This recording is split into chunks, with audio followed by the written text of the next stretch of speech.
Hi, everyone. Julia here, recording this on July 6th and July 7th in Australia. Well, it's almost July 7th here in Portugal. And the year's 2024. This is Julia from Simplicity Revealed YouTube channel. And I have Jerry Marzinsky and John Avery here. Cherie Hatfield is having internet issues. Maybe she can pop in later, we're hoping. But yeah, the three of us are Mace Energy Method practitioners. And the way I discovered Mace Energy Method was through Jerry Marzinsky. And some of you already know his story, but I'll let you tell us how you found Mace Energy Method, Jerry, and your background. Well, my background is on the front line. So I've been a clinician for over 40 years. I'm a retired licensed psychotherapist. I've been working with and studying the thought processes of psychotic, criminally insane patients in some of the biggest hospitals in the country. I'm a commercial pilot. I'm a certified scuba diver. I ride motorcycles. I was assistant scoutmaster. I won the Arizona State Meritorious Service Award. I won a teaching award for abnormal psychology in Pima College. Um, my background is in psychology. I got a master's degree in counseling, rehabilitation counseling, and I spent 2 years in a psychology PhD program. So I've jumped through all their friggin' hoops. And I'll tell you, when I came out and got onto the front lines, none of that stuff worked. None of it worked. The counseling techniques, the further you went. Now, you know, Rogers Rogers' counseling technique was it was good because it reflected back to the person. But as far as getting at the cause of what's causing psychological illnesses, neither psychology, counseling, or psychiatry is getting at the cause. They're treating symptoms. Oh, I feel bad, or I feel depressed, or and none of them are getting at the cause. None of them are fixing the cause. They're just doing the symptoms, and treating the symptoms doesn't make anything. It doesn't cure anything. And when it comes to psychiatry, I don't think they want to cure anything. They just want to keep dishing out these super expensive medications that cost between, especially for people who are psychotic, cost maybe between $800 and $1,000 a month to stay sane on these drugs. And they don't cure anything. You stop taking them and the voices and the psychotic symptoms, 90% of the time come back. So they're just treating symptoms. And here in the United States, they've cut research for schizophrenia down to a dribble, which is more proof that they really don't want a cure for schizophrenia or any mental illness. They want to just, big pharma's behind all this. They're making, what is it, $14 billion a year selling these psychiatric drugs. We're talking $1 billion a year. So they don't want people like us around. We would interfere with if we grew too big, we would interfere with their money train. Because what we do actually cures the problems, and they don't come back, which is hard to believe after spending all this time in counseling and all the in-service training that I've had to take over the years, and it just got worse in the PhD program. Those people were more disconnected than all the levels under them. It was more like a cult than anything else. Well, you're about to join our cult, so you got to think like us. I didn't want to think like them. It hurt my head.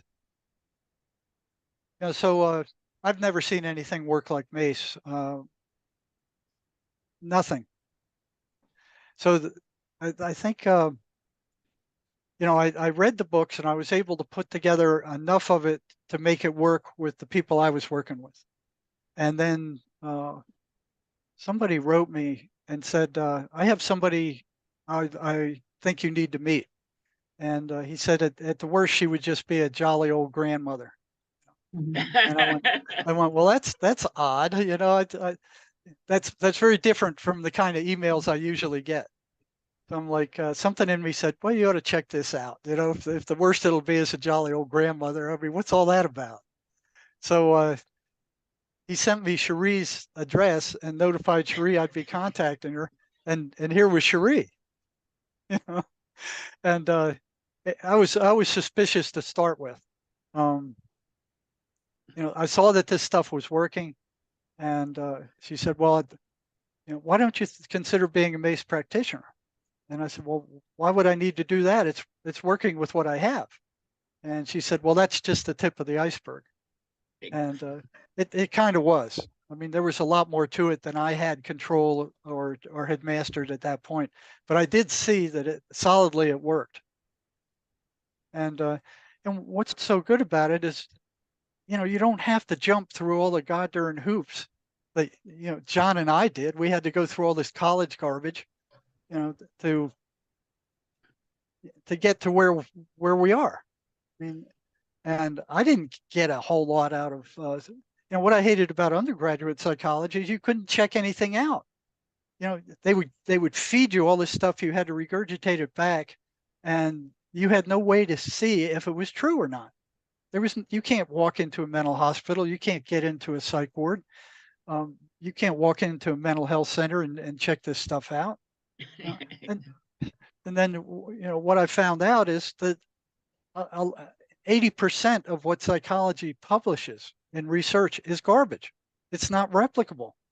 A big research organization in the United States did that and found 80% of it was just garbage.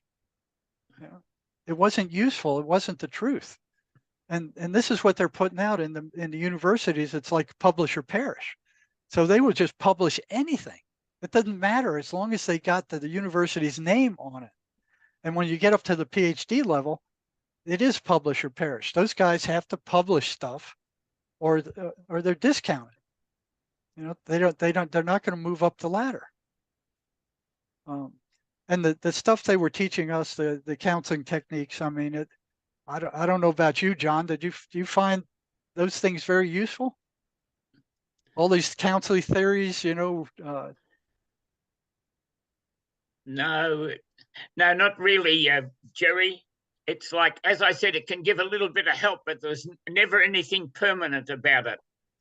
You know, it's like you push the problem away, make them feel better, perhaps for an hour or two, or a couple of days, or even a week, and that's where the Mace came from. It was like John Mace and I had the same experience, and we just said, you know, what we're doing is nice for people, but it's not permanent. Something's missing, and that's how they kept searching. That's how Mace appeared, because we just kept searching. Every time John and I met up, we'd talk about anything new and that sort of thing.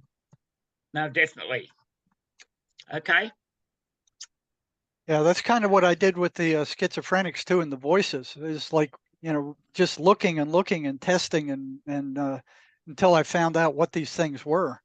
But it was just, you know, the same process of just piecing together things over the years until something started working. Yep. And what I had in the prisons was a group of prisoners who were schizophrenics who would tell me in real time what the voices were saying. And out came a list of some 23 patterns that these voices were running.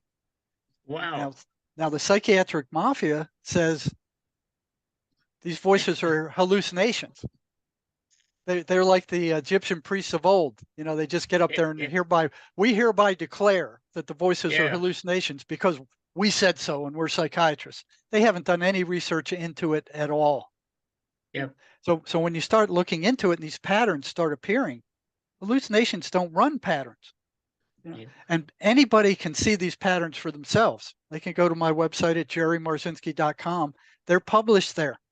You know, it's not a biochemical imbalance or a genetic imbalance, like they're trying to blame all mental illness on something biochemical or physical. And that's one thing that the Mace energy method has that none of these other counseling systems have, is there's a spiritual component to it, which has to be, because we're spiritual individuals. You know, you can't cure spiritual problems with drugs. That's for And sure. and I found it fascinating that, when John said the spirit or the being, as he calls it, is a very powerful, positive, energetic force in the human being. And I found that even more interesting when he talked about positive absorbs negative. So the movement of electricity is from negative to positive. Yeah. Right? And how he pieced together that the energy in the body, the way it also flows, when freed up, the negative will flow into the positive.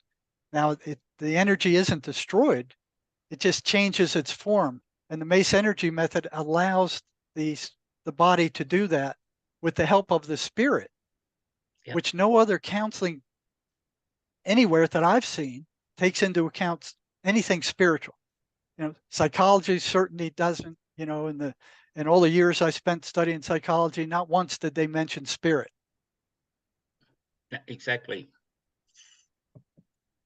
Yep. So when John came up with a spiritual component and saw how the mind and this energetic positive force kind of interact, that was something really monumental to find that the positive energy will absorb the negative energy, and that you guys came up with a way to make that happen.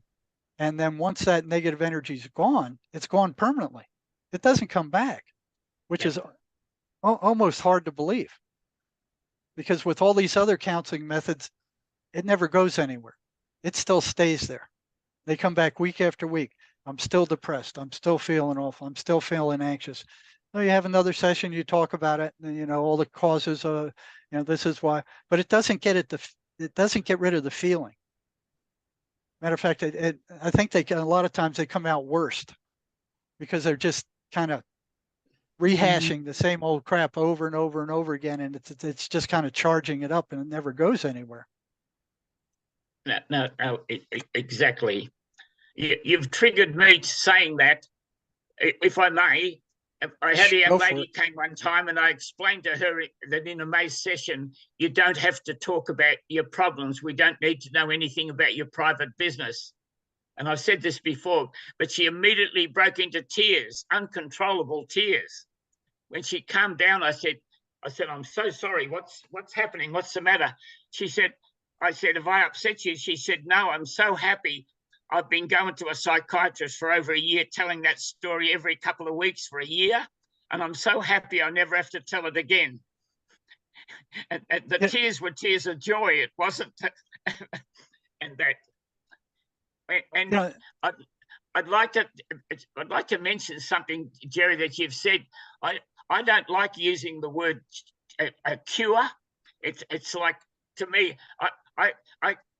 I started using the word delete when I got onto computers. I thought that's what we're doing, is deleting trauma, helping you delete your traumas. And I don't know, but people seem very happy. I'm a great one when I'm talking to people or counseling people. Like, I've been teaching communication for 25, 30 years. And like watching people's indicators, I said, if you're watching people, everything you'll say, you'll notice how it lands. And so it's like watching their indicators, and that sort of thing to me is very, very important. When you say something, you can tell how it's landed if you're watching. If you're talking to yourself, you don't. I used to tell my students, if you're talking to yourself, you won't see it and you'll miss things. But okay, thank you. Yes. So, that's one thing great about Mace too, and it's hard to believe that the therapist doesn't have to know what the trauma is.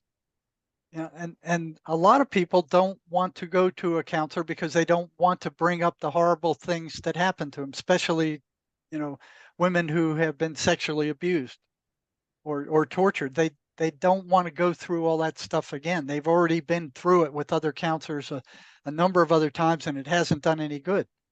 So they're actually relieved when they find out that a Mace therapist doesn't have to know what the trauma was, that they're only interested in the feeling and how they reacted to it. Yeah, yes, well, that's it. Well, as John said in some of his early writings, he's wrote that that's also good for the person doing the Mace session. They're not having it that, because otherwise, if someone's telling some story, they could trigger the practitioner. You know, they could. No, well, that's what he said. When you're not hearing all that stuff, it's not triggering anything of yours. It's less stressful on the practitioner. Because imagine those old practitioners, when they have to listen to terrible stories, it's sure going to shake up or trigger some of their feelings too, by the way. Yeah, they might read anything quite so bad. And it really doesn't do any good. No, exactly. It interferes with getting the work that needs to be done with Mace. But there's some people that just don't believe that you can get rid of that trauma without listening to their story. And they almost have to tell some part of that story. And then once they start off with it, then it's like a waterfall. It just breaks loose and they just start pouring it out. And then it's hard to bring them back and say, okay, now let's get some work done. It's hard for them to believe that a practitioner can, as you say, delete whatever the negative feeling is without knowing what they believe is the cause of it. Yeah. By the way, I said, I tell them, you'll be able to delete your problems. You know, I can help you do that. There's part of it that you have to do. You have to follow this process without thinking or bringing anything else in while we're doing it. It's actually simple if you don't add anything. I tell them, you know, that was the way that worked very, very good for me. Yeah, and it's relatively quickly. It's relatively quick. You know, so these people who have, you know, something happened to them when they were 7 years old, and you run the Mace session, and that trauma is gone or deleted, and they're feeling different, and they've been hauling that around for 5-6 decades. Yeah. You know? Like, and one of the biggest ones is I'm worthless. Yeah. That comes up time after time after time after time. Imagine living your life with that belief and then having it gone within an hour. Yep. Yeah, and getting all that energy back.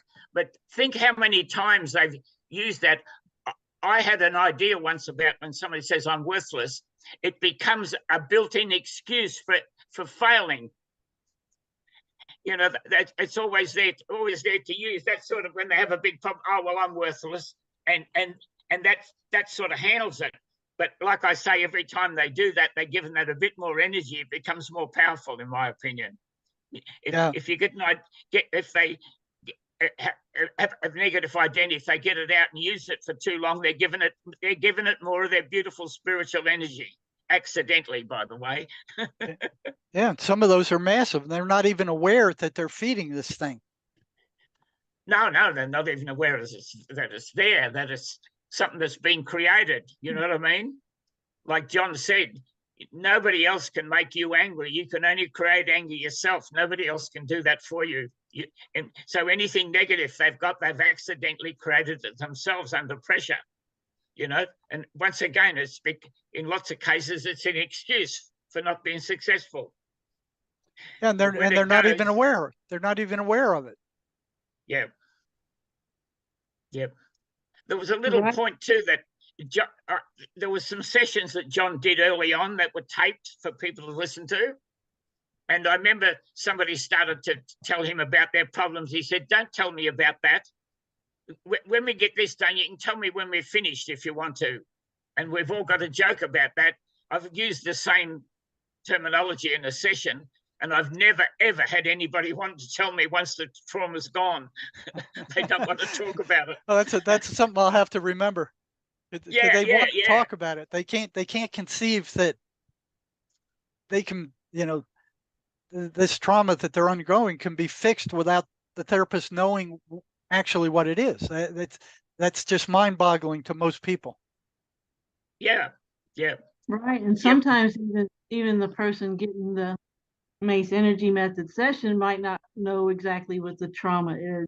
because, you know, in really traumatic situations, people black out what happened to them.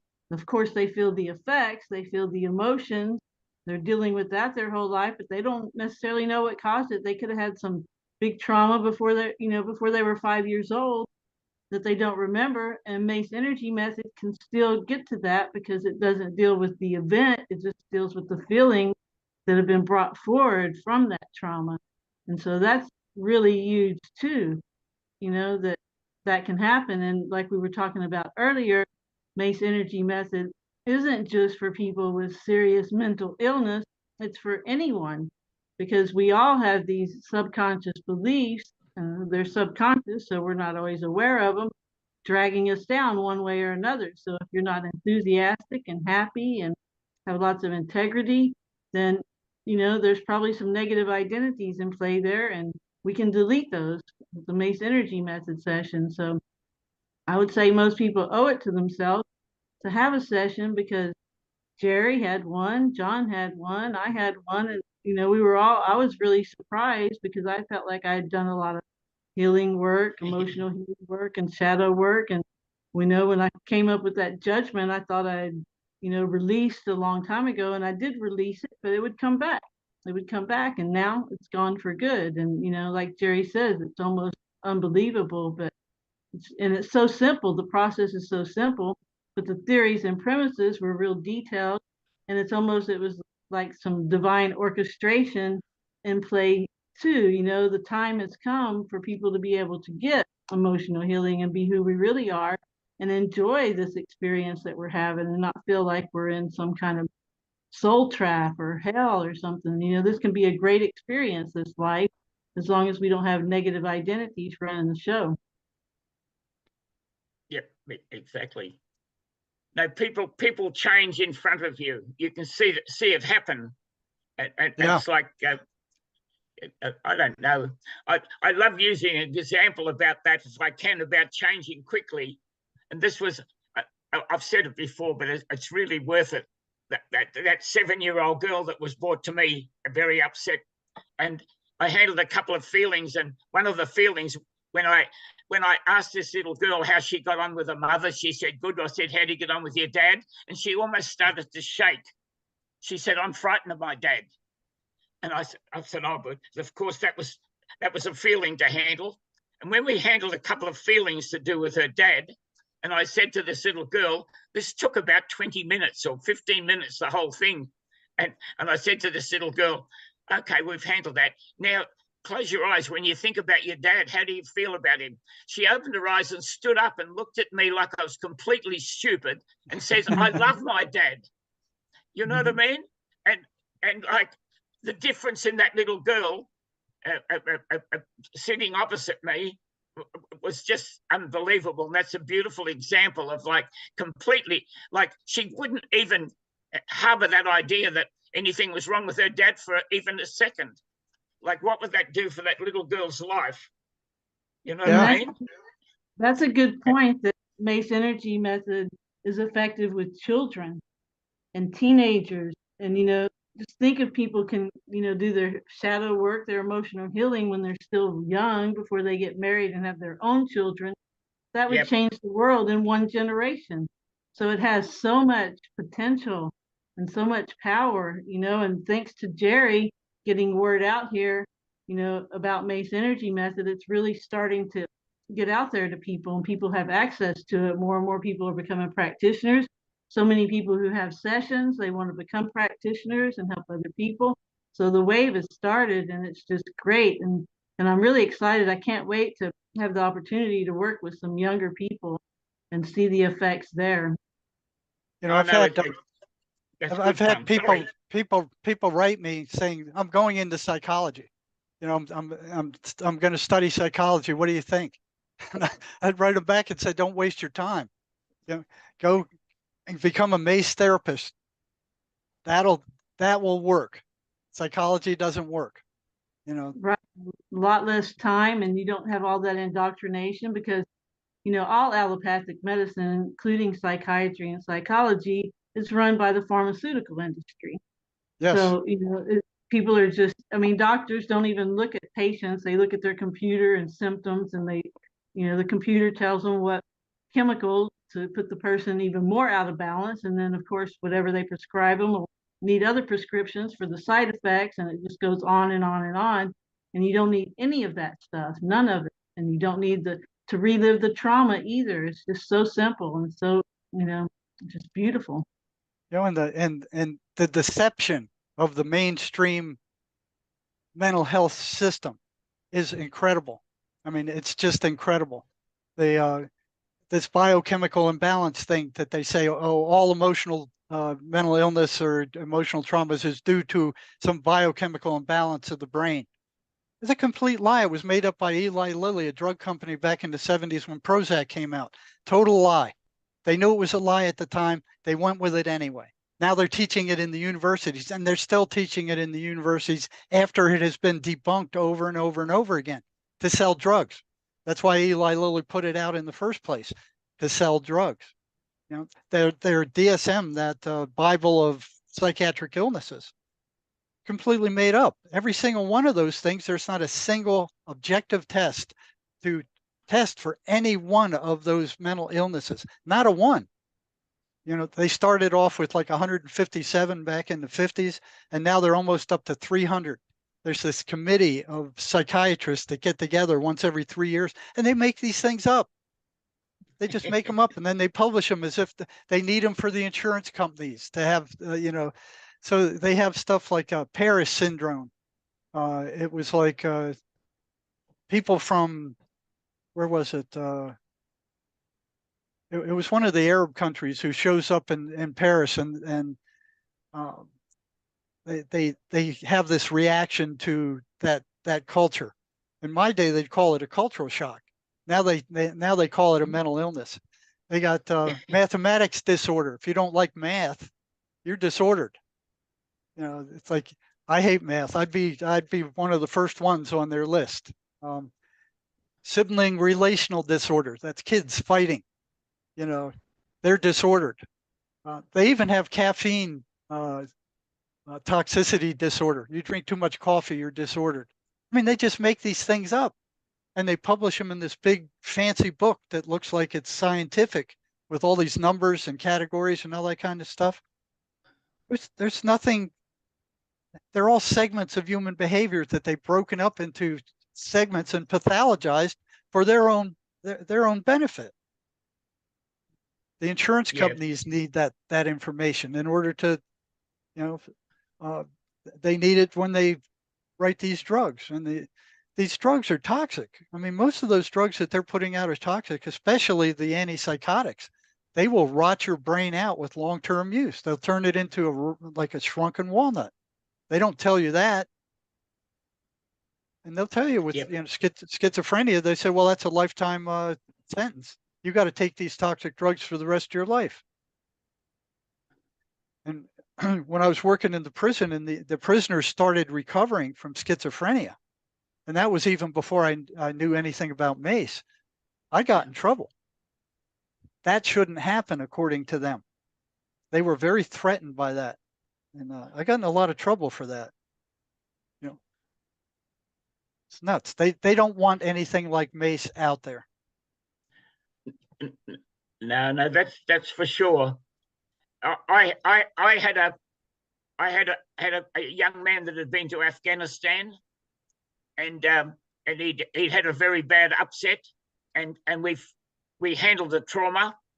Actually speaking, he did tell me, he's one of the few people that did tell me after the session finished. He was driving an armored vehicle, and his best friend was driving the one in front, and the whole thing got blown up, and he was covered with the guy's blood, his best friend's blood. He was sitting up the top, and like we handled that for him, and like we got him. He was 100%. He just changed overnight and became quite a good friend.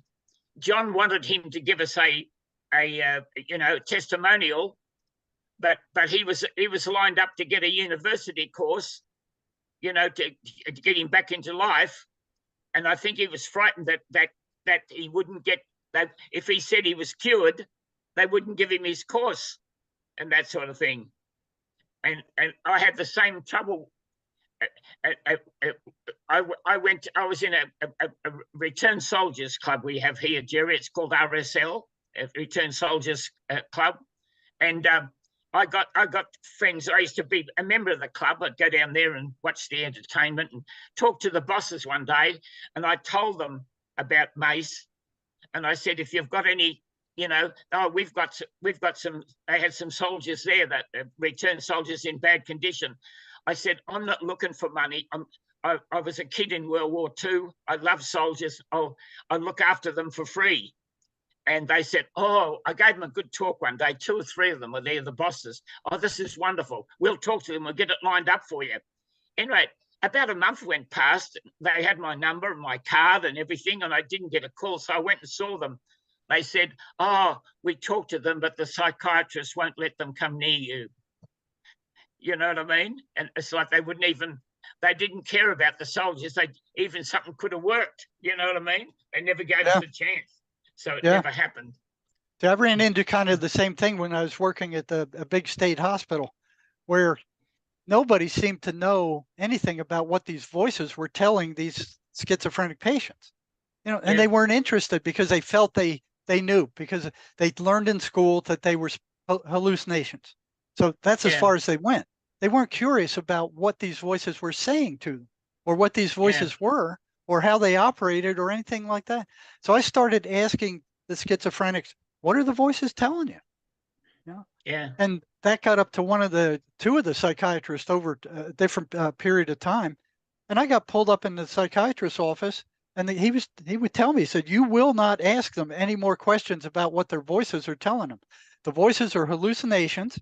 And what you're doing by asking questions about them is you're reinforcing those hallucinations, and you're making the patients worse. And they ordered me to stop. They wouldn't even let you look into it. Yep.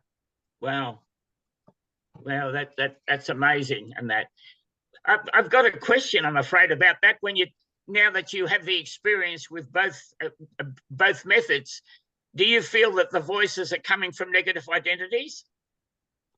Well, you know what? That's something I'm struggling with even now, is because there's some that I felt were, okay, this is a voice. This is an entity, and run the Mace method on it, and it's gone. Okay?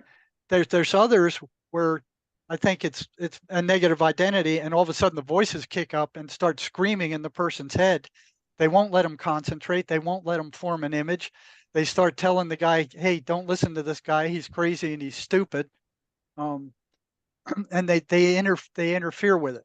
So what I did see is that virtually all schizophrenics have a lot of trauma, virtually all of them. And Mace will get rid of that trauma. Okay. And it will do it quickly. So what the voices do is they play off that trauma. So if there's one fellow said, well, they hang around in the area where that trauma is, and if anything triggers that trauma, they just pour gasoline on it. They make it much worse, and then they feed off of that negative emotional energy that comes off of that trauma. And you talk to schizophrenics, and they'll tell you, after the voice is attacked, they don't have any energy left. They're drained. No. And I've had several of them tell me, I can feel my energy leave. When the voices show up, I can feel them leave. Yeah, well, it's gone into the voices. The voices have got the energy. Yes, they take it. And, there's one guy I've been working with recently. He's in Canada, where his voices would actually make him retch when we were working with the Mace stuff. When we turn it, when I treat the voices as a negative identity. Yeah. Okay? He actually will bend over and start retching. Wow. Yeah. So, they are negative. But, I think they come in from outside. They sound just like the person's thoughts. So, you take them on directly, and there's a battle there. But like I said, Mace will get rid of the trauma that they feed off of, and the guy will come out in better shape. Even if the voices are still there, he's going to be in better shape than before. Yeah, well, he's getting his energy back. Well, John always said that, like, when somebody's angry, they're just acting out a negative identity. And I just think, yeah, I'm not an expert on schizophrenics, but I'm just thinking it's the schizophrenic that it's just acting out the negative identity by talking and saying things like, and putting negative stuff online. This, that, what they're saying, the words they're saying. That would be my thought about it. That it's just another way of acting out a negative identity. Well, it is a negative identity. Yeah, they hear definitely. they hear that voice in their mind. It Yeah. sounds just like the thousands of other voices that they hear. It sounds like all the Yeah. other thoughts they hear. There's no like, oh, you're evil and you need to murder Yeah. somebody. There's nothing like that. It sounds Yeah. just like the tens of thousands of other thoughts that go through their mind on a regular day, except Yeah. the intent and the content are very different. Yeah. They're 100% negative. Yep. It's hardly anything positive comes from those voices, and they run these Yep. patterns. Yeah. Okay? So in a Fair, way, fair enough. in the way you could look at them as a negative identity, but on the far reaching scale, where they have taken over a part of that person. And I've seen Yeah. where they've completely taken over these people, and that's very ugly. Yep. Where they push the original personality aside and have completely taken over the person. Yeah. I got a poem here written by a person who killed 4 people. 3 of them he shot, and his girlfriend he cut up into a million pieces, and they still haven't found her body. And he's Wow. talking about the monster within him. Yeah. That's some identity. Yes, you can look at it as an identity, but it's like it's like an identity on steroids, a negative identity on steroids that's very threatening and dangerous. Yep. Most negative Wow. identities that we work with don't threaten you. No, exactly. These guys will. Well, it's very simple for me. They're just not being themselves when that's going on. Something No, they else is aren't. running the show instead of them. That's right. Something very devious, something very dark and evil. Yeah. But you attack it head on, and it becomes very interesting. It becomes a battle. They can't form an image. They can't concentrate. They can't think. They start sweating. Yeah. They have to stop the session. I mean, it's like whatever that is doesn't like it. Yep. Exactly. Yep. Yeah, very, very interesting. You give me a lot to think about. I'm going to think a lot more about that schizophrenia. I haven't had a lot to do with it.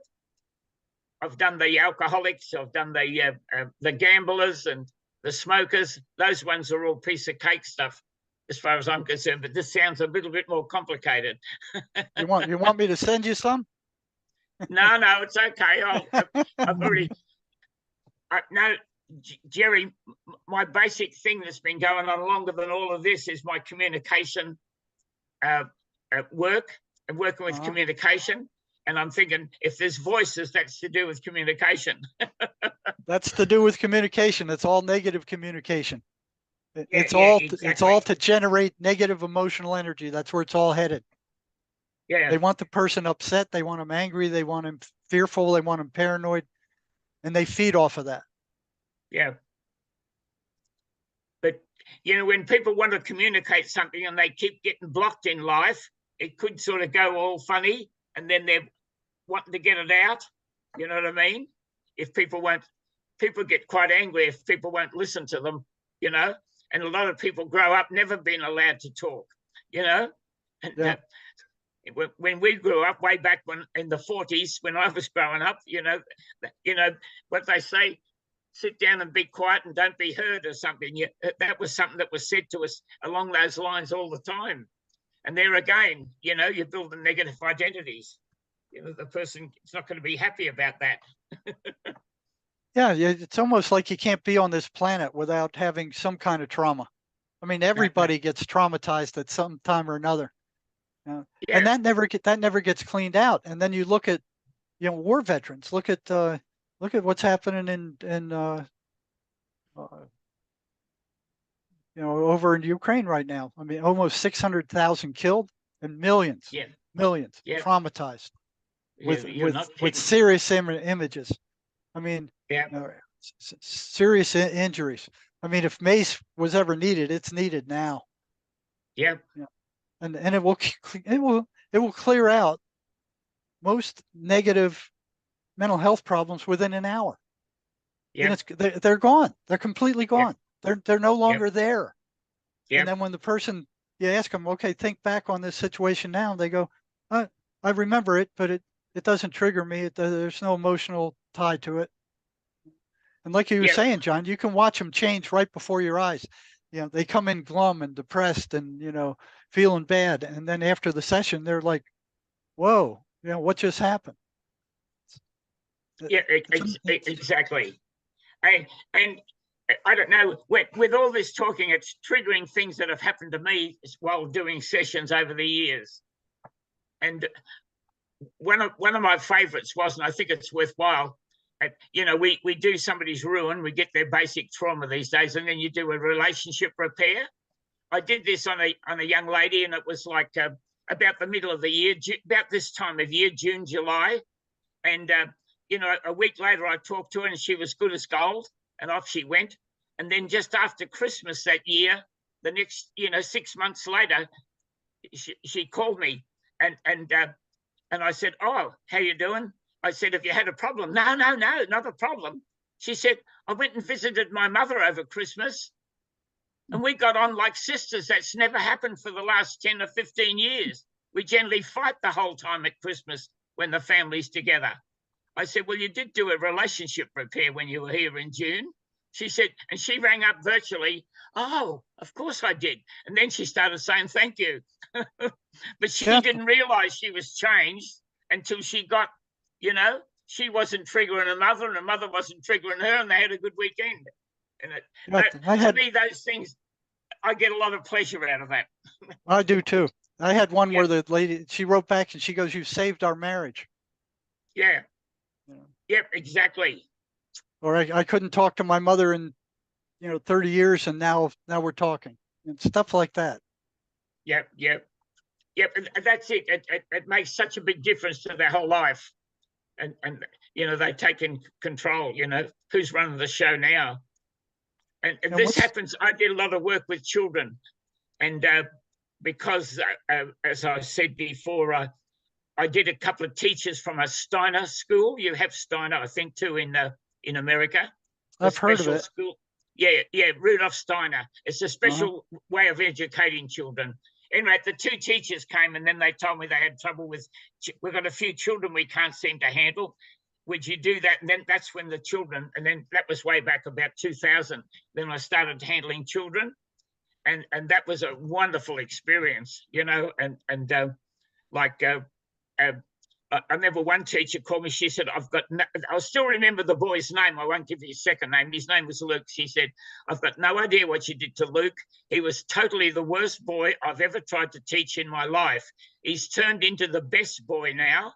If any other children play up, they've got to sit next to Luke and try to be as good as him."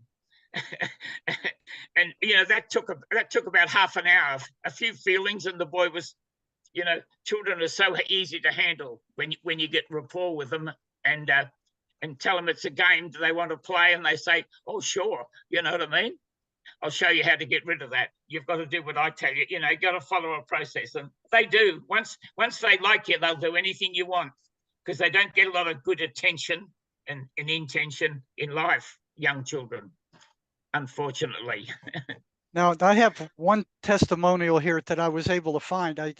I sent most of them to Cherie. You want me to read this one? Sure. Please. It's a little long. Okay. It says. Okay. It's up to Julie. How's our time doing, Julie? All good. I'll go as long as y'all can. Okay.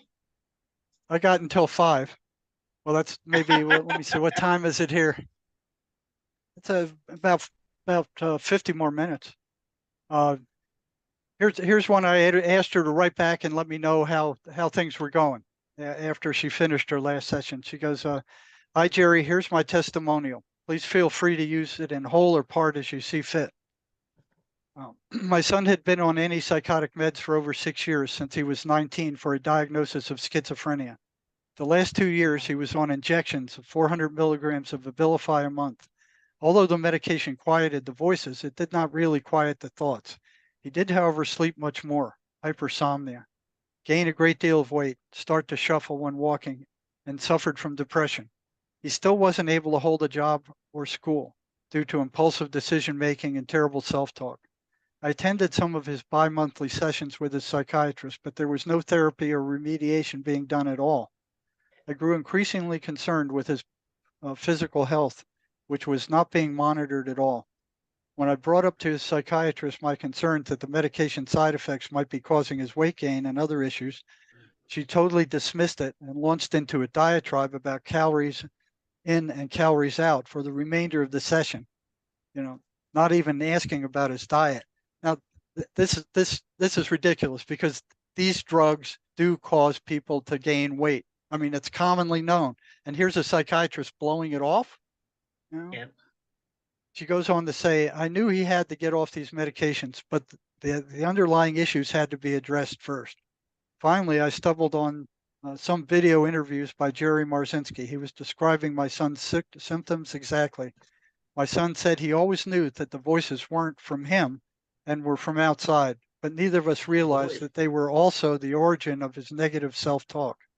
Jerry graciously agreed to hold sessions with me and my son. After only a few short months of hard work and literally facing his demons, he is now able to work. He's reduced his meds from 400 milligrams to 15 milligrams a day and is so much happier and at peace with himself and those around him. The information shared with Jerry was invaluable. Now, this also included Mace, about educating us about the true nature of the source of the voices and the negative self-talk. He gave my son actual tools to learn how to use and combat them. Okay, and part of that was Mace also. The psychiatrist would have kept him on those horrible drugs for the rest of his life. Everything they said was a lie. It's not an imbalance of the brain. It will not be with him forever. The voices are not hallucinations. The medical mafia literally tried to lock him up in a medically induced prison for his mind for the rest of his life with no chance of parole. They never treated him as an individual or listened to him, what he was saying. He knew all along what the truth was, but it takes two to speak the truth, one to speak, the other to hear. The indifference of the medical community to the truths my son was speaking is nothing short of criminal. Okay.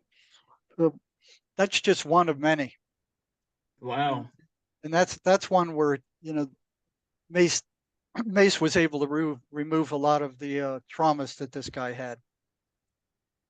And there's a lot more of these. I don't know where I put them. I've started saving them in one place, but Cherie has the rest. I sent the rest to her.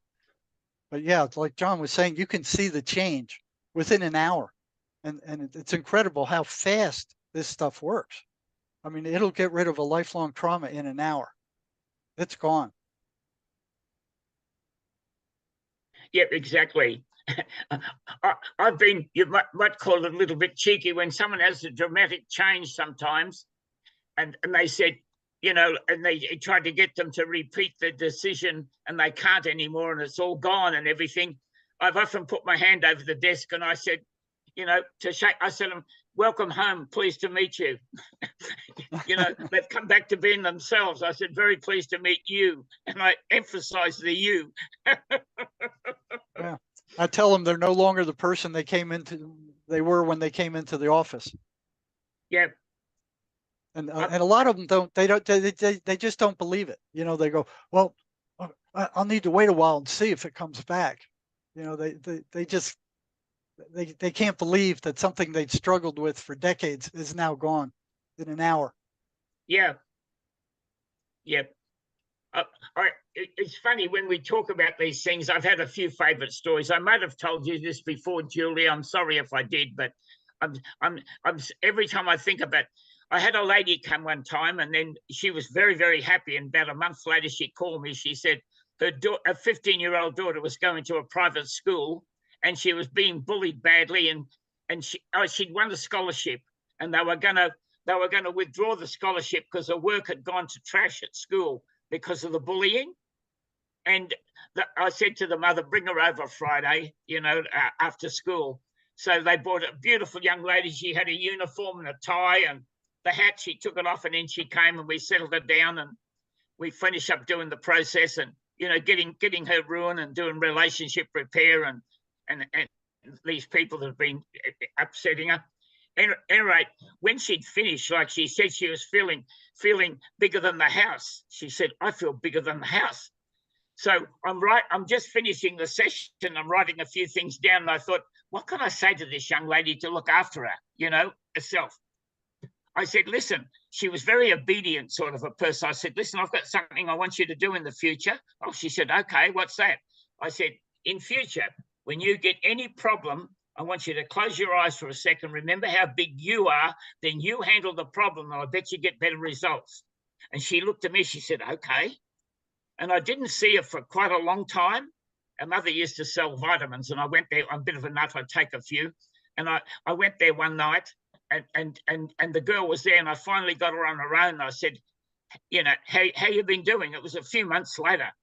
And she said, oh, wonderful. She said, anytime I get a problem, I just close my eyes now. She said, I can do anything. When she said that to me, she nearly bowled me over with the energy. I can do anything, she said. Wow. So I use that quite a bit with young people, remember who you are. I just thought you might find a use for that one day. and she got on. A few months later, I see a big write-up in the paper. Her and a friend had raised all this money for charity.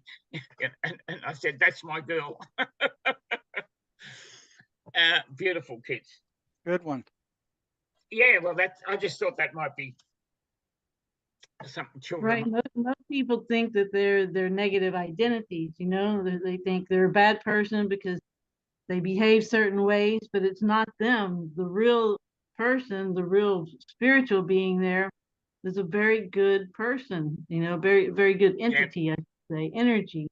So yeah, we all think we're our negative identities, and we're not. So when we get rid of them, wow, it's just a whole fresh take on life. Yeah. Yep, exactly. When you're just being yourself. Well, once again, like John said, to help you take control of your life and enable you to live your own dreams. Do what you want to do, and that's the whole game of life. So, John, this is an energetic therapy. It's very different from any other kind of therapy. Yeah. It works with energy. It works with the flow of energy. Yeah. What can you tell the audience about that? What about energy? Well, that's who you are. We are a being or spiritual beings, and I'll just quickly I'll answer your question, but I'll just quickly answer one thing about John Mace. He said we're beings. He never used the spiritual thing very much, and he wrote something early on that's quite entertaining. And he grew up with a grandmother looking after them, and she was very, very spiritual, churchy sort of person. And when his friends were going to the movies, we used to have, when we were going, John's only a few years older than me, and when we go to the movies, we'd go Saturday afternoon there was a special cheap movies for the kids, and he said he wrote a thing about his grandma being so churchy, and when he tried to get a few sixpence or 6 pennies or a shilling or 10 cents to go to the movies, grandma would say, you can't go to the movies. Jesus didn't go to the movies. Why should you? And he said, no wonder I've been a little bit touchy about church and that in my life, So I think that's why he used the word beings. But anyway, okay. but the energy, it's like, that's who we are. We are an energy being. That's another way of saying it, when we're feeling good, we feel big as a house. We can do anything. When we're feeling bad, we feel as big as as small as a mouse. It's like we are the energy, and it's what we do with it, where we put it. And that's what John discovered accidentally. We're putting this energy into negative things from traumas, and it gets stuck there.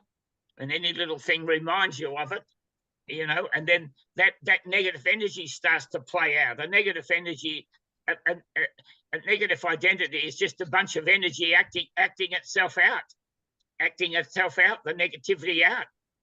And when they're all gone and you delete them and you get all your energy back, well, then you've got all the energy and you're thinking completely different thoughts, you know? Yeah, I kind of tell them it's like a computer virus working in the background. Yeah, exactly. Exactly, it's like a virus. That's why I've used the word delete. It's like a virus. I've used that terminology. These things are like a virus in the computer. They make you do the wrong things and make you do mistakes and do things you regret and cause you problems. And when they're gone, you're in charge. You know. And what it feels like is you get into a jam, and I've had this happen to me a bunch of times when I was younger. Get into a jam and you go, I'm never going to get into this situation again. You know, I'm sick of it. This has already happened 3 times. And then you determine you're not going to get, and then, you know, step by step, decision by decision, 6 months later, there I am right back in the same situation again. You know, it's like, what is doing that? Why do I keep ending up here? Like you said, it's a negative identity that is running that making decision by decision by decision, and it's not even noticeable. It's not like you could go, oh, I'm making this little decision, and that's leading to this next little decision. I mean, they're not. You're not even aware of them. No, that's exactly right. Like we have positive identities and negative identities, and like my thoughts are like, when you're learning to drive, where's the gear stick? Where's this? Where's that? You're all nervous. But years later, you're driving along, listen to the radio, watching this. The red light goes on in front. You don't think, your foot just goes on the brake automatic. And like they're positive identities doing good things. But the negative ones are the same. You just react immediately when you get triggered. When something little thing reminds you of something, you're back in it again. You know, and but once it's gone, that doesn't happen anymore. You don't get triggered. Yeah, it's like when the person goes through a bad trauma. They say their father was brutal and sadistic. You know, yeah, that trauma gets locked in there, and it stays there. I mean, it's a negative identity caused by the father unconsciously during the traumas. So what happens is anytime somebody who reminds you of that father shows up in your psychic field, there's a negative reaction. And it's either a fight or flight reaction. You either fight with that person, or you avoid them, or you run from them. But in every case, it causes an upset. And every time that upset goes off, it strengthens that negative identity and gets you in trouble one way or the other. You know, you're either upset or you get into a fight with this other person and they're upset. But that causes more angst. That causes more negativity. Yep. So, like you say, Mace can go in there and delete that, and it's gone. So you don't react to these kind of people anymore. It's more a response. You have a more logical response to them than an uproar. Like, oh, I don't. It's like somebody you hate. They don't even have to open their mouth. You can feel them, and you go, I just don't like this guy from the way he looks. Yeah. Yep. Exactly. See, this.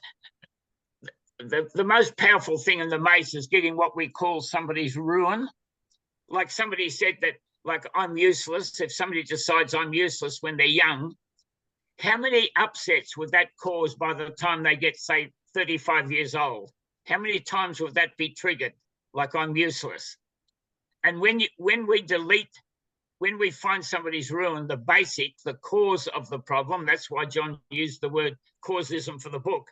When you handle that, you've handled, how many upsets have you handled when you delete the cause of the problem, and all those ones that have followed afterwards, the whole lot of them have all gone in one hit. That's why, to me, why it's so dramatic when you see people change dramatically right in front of you. You know, they become more themselves and that sort of thing. So how many upsets? You could have handled a couple of hundred upsets all in one hit, you know, when you handle the cause of the problem. And that's why talking about problems has no therapeutic effect whatsoever. And you can see the change in their demeanor when that's gone. You know, Oh, absolutely. It's like they have to figure out who they are now that's gone.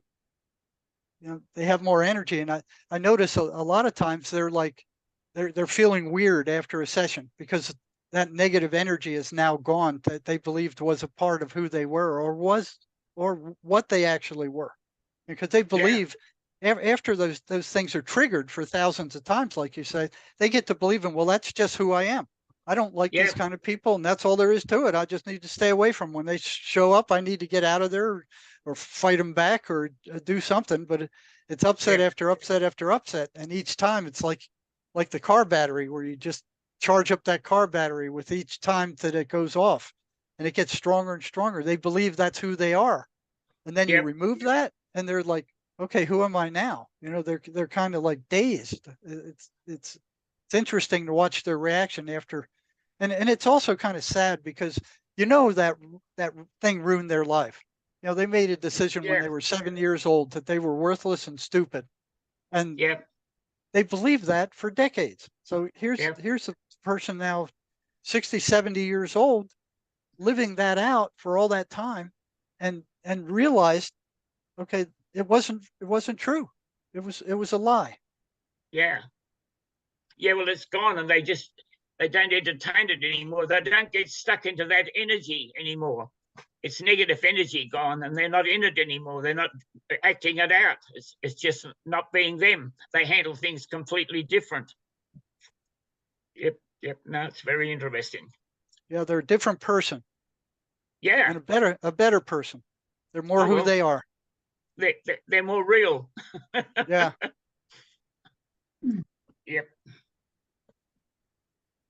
Well, that sounds pretty good to me, Julie. How are we doing?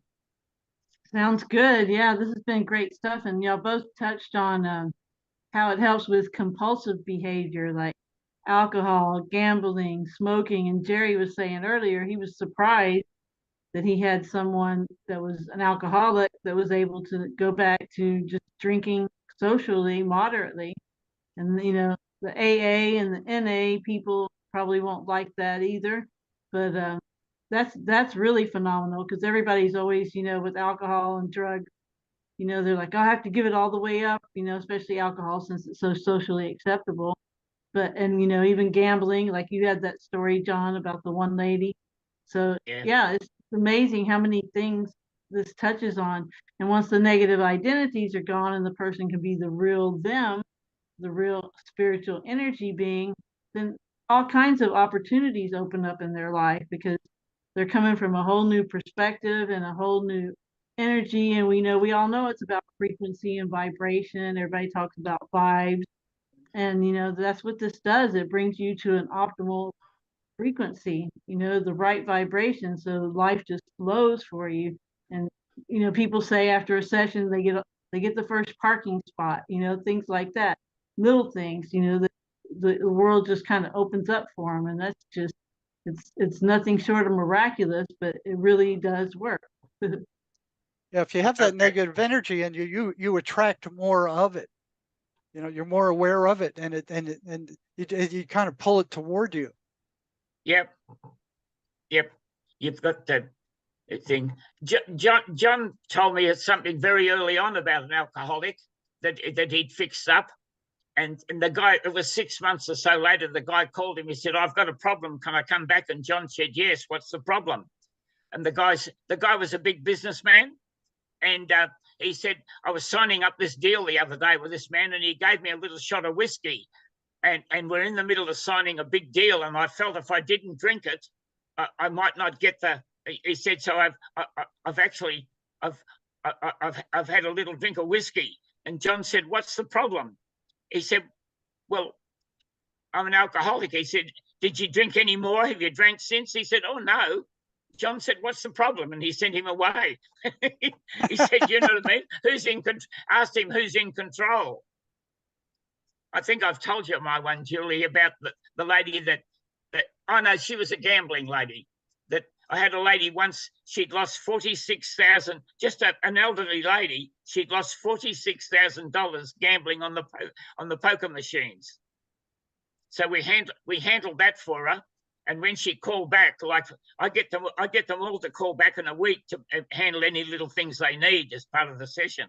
And when she called back, she said, "I can't believe it. I can still go to the club. I can still mix with my friends, and I play a couple of games at Keno for $1 or $2, but I have not the slightest idea, slightest urge to go anywhere near the poker machines." But the poor dear had already lost $46,000 on the pokies. And like smoking, people were smoking just the same, but I had a rule when I was processing about smoking. If somebody came and said they wanted to give up smoking, I'd say, "Why do you want to give up?" "My wife doesn't like it." I said, "That's not good enough." And they said, "What do you mean?" I said, "Look, when you're ready to give it up for you, give me a call. The door's always open. I'm always here." And sometimes they'd come back in a few months. "Well, I've got to get rid of this. It's not doing my health any good." I said, "Sit down." And then you'd go ahead and handle it for them and that sort of thing. But they've got to want to. And that's the only thing about Mace, if anybody wants a session, whether it's children or what, they've got to be willing. You can't force anyone. Yeah. I can give you lots of examples about that. A lady brought a 14-year-old to me one time, and he has sat there with his arms crossed. We had a talk outside before took him in the office, and we're talking, and he said, I brought him down for a session. "I'm not having a session," the boy said. He was a 14-year-old. He was snapping and she'd driven him about 100 kilometers to get to my office. And I said to him straight out, I said, "I'm not going to give you a session because your mother says, because your mother said she wants you to have one. You only get a session here if you want it." And finally I got him. It took about 30 or 40 minutes to talk him. And I finally said to him, I said, "You've come a long way. You might as well find out what we do before you go home." So finally said to his mother, "Yeah, I will have a session with John." And I said, "Well, Mum, you can go up the street and have a coffee. We'll give you a call when we're finished." And, a week later, she said, "I couldn't believe he's the same boy. He was helping with the washing up." They didn't have a dad. And he hasn't had a fight with his sister the whole week, and everything was fine. I said, "See you later." It's like, it fixes them up. And that's the big thing about it. Puts them back in control of their game. Yeah, so it's almost like magic. I mean, I watch these transformations happen in front of me. It's almost like magic. I mean, I've never seen anything like it before, ever. And you're right. I have a lot of people who's like mothers saying, "Oh, I want a session for my son or my daughter or my sister or something like that." I always write them back. I said, "Are they wanting a session?" To make sure you can't do anything with somebody who doesn't want the help. Absolutely, no matter not. what. Yep, that's an absolute fact, and sometimes you have to talk them around a little bit, do a bit of selling. No, I tell everyone it's the best fun I've had in my whole life. You know what I mean? And I never started till after I actually retired, from regular work. That's when this started. I just retired. And so that the last 20, 25 years that I've been doing it, that's a lot of fun that I've had. But I haven't given up now. I don't feel I'm able to concentrate that long, getting a bit long in the tooth, as they say in Australia. But if I can help the young ones, I'm more than willing and love to give them a bit of encouragement. And what's so good about this system is, I don't know how long it usually takes, 6 months or so. I took my time because I wanted to really dig into it. But you don't have to have a college education to do this. No. You don't have to have a master's degree. You don't have to have a PhD. And there were a couple of psychologists that Cherie was talking about who took the Mace training and went, "Where's this been? How come they're not teaching this in the schools?" Didn't you and John go up to the university and try to convince them to use this instead of the garbage that they were teaching? Yeah, no, John went to the university, He wanted to give it to the university in West Australia. He wasn't into making $1 million or anything. He was just so happy that he called it the pot of gold at the end of his rainbow. And he was so happy. And he gave a great big talk at the university one day about what we were doing and read out some success stories. And some psychiatrists stood up and said, "That's impossible. You can't do that. That can't be done." And John's only answer was, prove I'm wrong. But they never tried to. No. So nothing became of it. Well, it is a threat to psychology and psychiatry. Of Because course it is. what they're doing doesn't work. You know, they're not going to like this. They're not going to like this stuff out there. Yep. I gave out a whole. I got a whole bunch of the books called "Don't Think About an Elephant." And I gave them to a library in New South Wales, and I gave them enough. I said, "How many libraries are in your area?" There was about a dozen. And some years later, I got a call from a lady. "I've just read this book." She said she'd been a headmistress at a school. She would have she would have been retired, this woman. And so she said she'd been going for about 2 years for depression, you know, and we gave her one session and she was right. On a Saturday, and on the Wednesday, she had to go to on the Wednesday, she already had an appointment. She said, I thought I'd keep it. And I went along and she wrote me a letter and she said, I told the lady my depression was gone. She said she looked at me incredulously. She said, but after about 15 minutes, she realized that her depression had gone. And she said she wanted to know all about you and what was the name of the book and wrote everything down. You know what I mean? And I still talk to her occasionally. We're friends on Facebook, and she's still doing fine. You know what I mean? Handling life, getting on with with the business, and that took less than 2 hours. It's an hour and a half to 2 hours. You know what I mean? And the whole thing's gone. And no, you're right, Jerry. It's so quick and so simple if they follow the procedure. Sometimes you've got to be a little bit bossy with love. That make sure they're not thinking on the side and trying to work it out themselves, because that stops everything working. Yeah. Yeah. And so I tell them if I think they're doing that. I think I've used that example before about people that trying to figure things out, analyze everything. If when I'm doing introduction, if I think they're analyzers, I said, do you often do that? Has it ever solved a really important problem? And they said, no, not really. I said, so leave it on the desk while we do this. You can take it home if you want to. I said, leave the analyzer here, and I point to my desk. You can take it home after. Yeah, that's a good idea, because I see them doing the same thing, and it really gums up the works. You know, when they're trying to figure out what's happening, because they can't. You know, they don't know what's happening. Yeah, you know, it's happening, but they're following the process. They don't know why it's working or how it's working. All they can feel is that it's working. Yeah, and exactly. even before the images are gone, a lot of them are going, "Oh, I feel lighter already." Yep. So it's John Mace didn't take fools gladly, and when people have said, he said, "Oh, I can't be bothered with them. They're trying to work it out themselves." He said, if they could have worked it out themselves, they could have done it at home. What if they come to me? That's a captain in him. Yeah, the captain. Yeah, he doesn't want any nonsense. Every time I think of him, I think of the day I was over there. I've told Julie before, and he was stamping up and down the passage, making a big noise. And I said to his wife, we've got to get rid of that captain identity one day. And she said, she put her hands together like this. She said, please. He come along. What are you two talking about? So I told him. I said, we're going to do that one day. He said, no, he just laughed at. He laughed. I could get away with murder with him. We were so good mates. He didn't want to get rid of the captain identity. No. He was hanging on to that one, huh? Yeah. Some of the early practitioners often said to me, gee, he's very abrupt and quick. I said, yeah, he's a ship's captain. I said, who questions the ship's captain? And they said, oh my God, nobody. I said, you've got it, stop worrying. But I knew him personally. He's the biggest softie I've ever met. He had this captain identity, but he handled things, but underneath he was a big softie. Well, he would have had to be to put this together. So how long did it take you guys to piece this together? Because it came in pieces.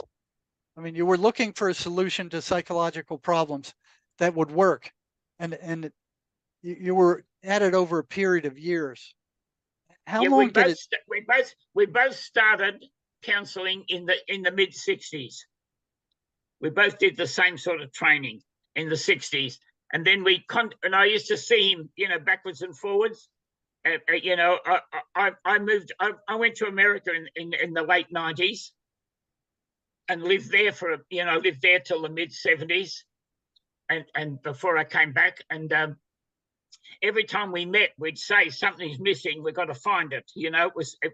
It just became it. But John actually found it absolutely for sure, and that's how it happened. And that happened in about 97, 98. That happened at the end of the year '97.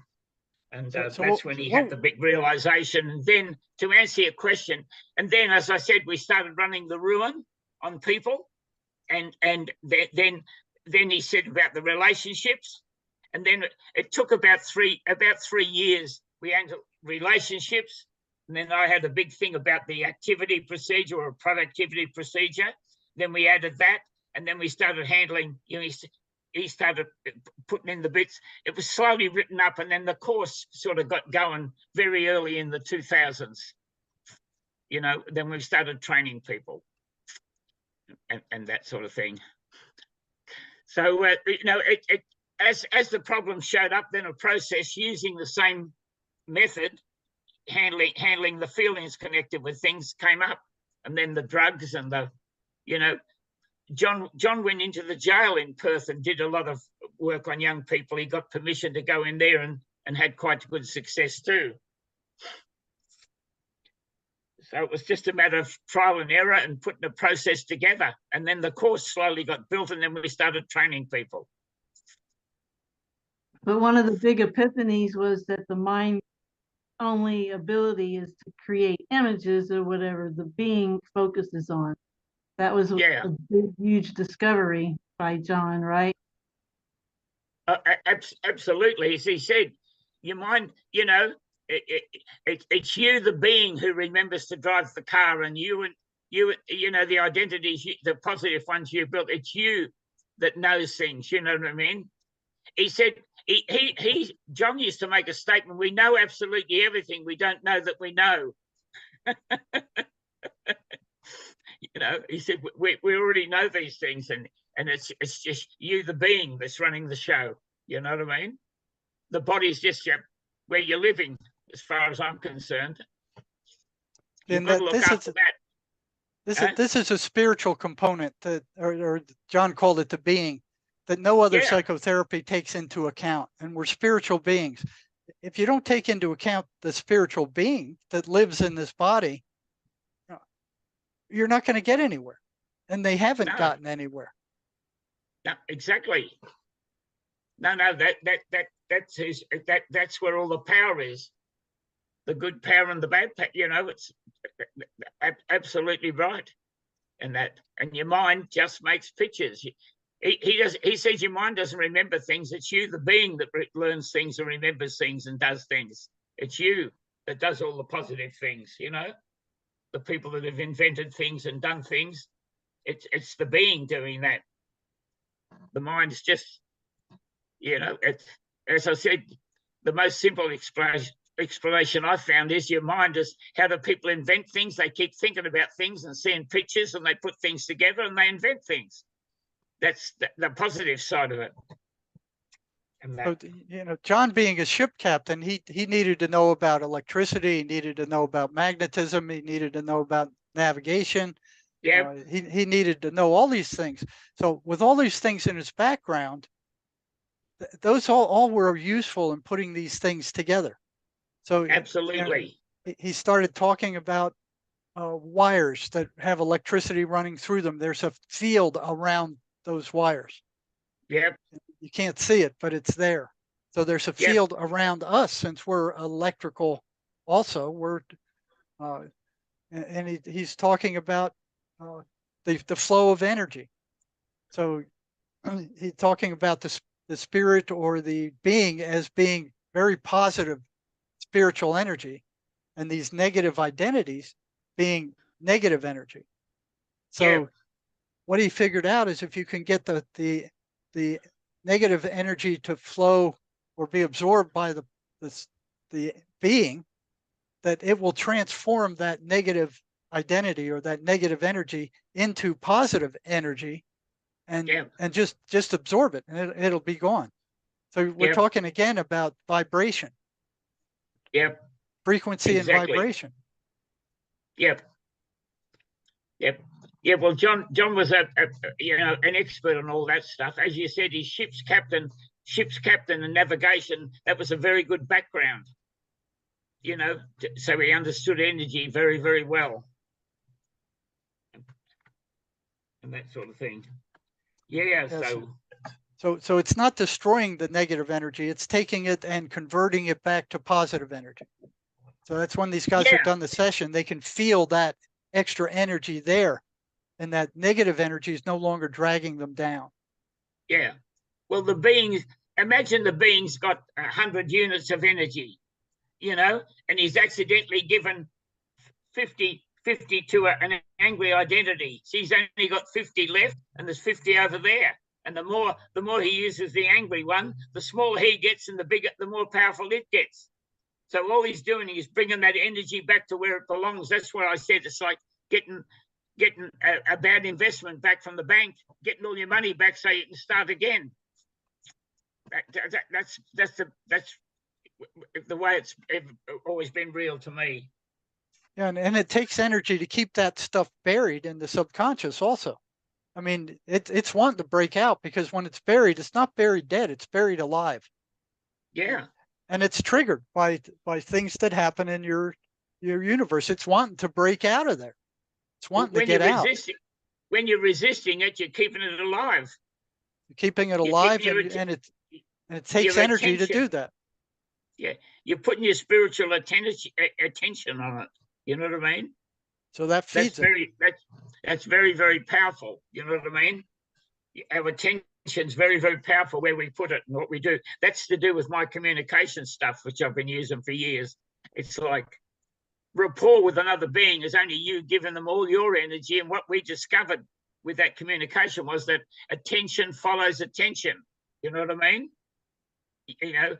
And you can prove that easy. Just walk in a room and look at the ceiling, and all the people sitting there, their attention will go straight to the ceiling. Whether their eyes go or not, their attention goes there, And when two people give each other full attention, that's a feeling of rapport, a relationship of like mutual trust and that sort of thing. So for me, that all ties in with this, and is very, very important very, very important when you're being a practitioner, to understand, that you're giving all your attention to the client when you're working with them. That makes it work a lot better. I'm sure you understand that anyway. You've been doing it for years. Yeah. So what I'd like to urge anybody watching this video, if you're thinking about going to a psychiatrist and getting these toxic drugs, I mean, in the psychiatrist's offices are, they're like 6 months waiting time for people to get in there and take these toxic drugs. Please go to causisminstitute.com. I think it's www.causism, CAUSISM institute.com, and find yourself a Mace therapist there before you start taking these toxic, poisonous drugs that the psychiatric mafia is selling at a horrendous price. They did autopsies on long-term patients who took these antipsychotic drugs in the state hospitals, and they found their brains were shrunk like walnuts. These drugs are toxic. They're toxic. They will absolutely, with long-term use, destroy your brain. And of course, psychiatry and the psychiatric mafia and big pharma goes, "Oh no, it's not our drugs. It's not our drugs. It's the schizophrenia doing that." And the lab guys went, "Okay, well, we'll start feeding these things to rats and monkeys and mice and see what happens." Their brains were also shrunk like walnuts. So these Yeah. drugs are toxic with long-term use. Now, you won't hear that from psychiatry. You won't hear that from the drug companies. But you look at the side effects of these drugs and you'll see that they're toxic.